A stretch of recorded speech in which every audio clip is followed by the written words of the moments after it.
My name is Balam Bartolome. I'm from Mexico City, um, and I arrived at the BMIS on August the 5th, and I will be leaving the residency on October, the last day of October. I actually wanted to be a painter, so I started as a painter, as I think almost all the artists of my generation. And somehow it all evolved into a three-dimensional work, and then it just came to touch several other media, which is, for example, video. Like movement became a very important part of my work, and the whole idea for me of doing what I do is like the possibility to share my experiences, like to communicate to other people experiences I have, like in different places. It's not interesting for me just to switch studios from Mexico City, for example, to New York or to Norway or to Omaha, for example. So I decided to work more with a method rather than with a project.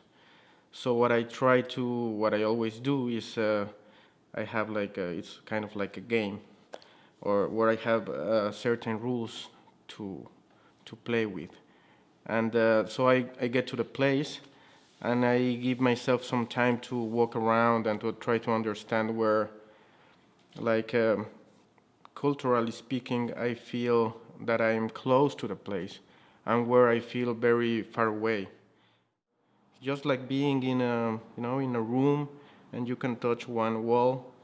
and then you can touch the other wall, and the thing that happens in between the wall, it's something that's very much into the Oriental thinking,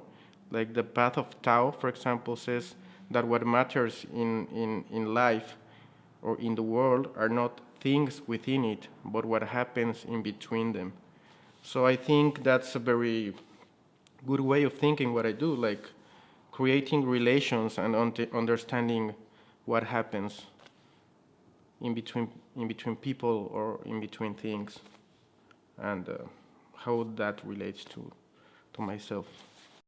And one of the things that I was very that actually made an impact in me was seeing the meth addicts on the street, and so I started to think about that, about the loneliness of, and how you can see them, that they seem very alone and very, like, without, almost without a soul, and this sadness which has a lot to do with emotions. But then I started doing some research, and I found that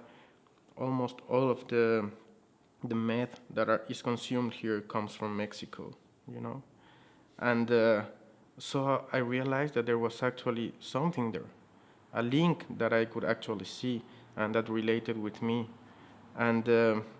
so I decided to do a series of drawings around the mouths of meth addicts, and they actually came to be like these abstract, almost abstract drawings that somehow related to caves and to something that went deep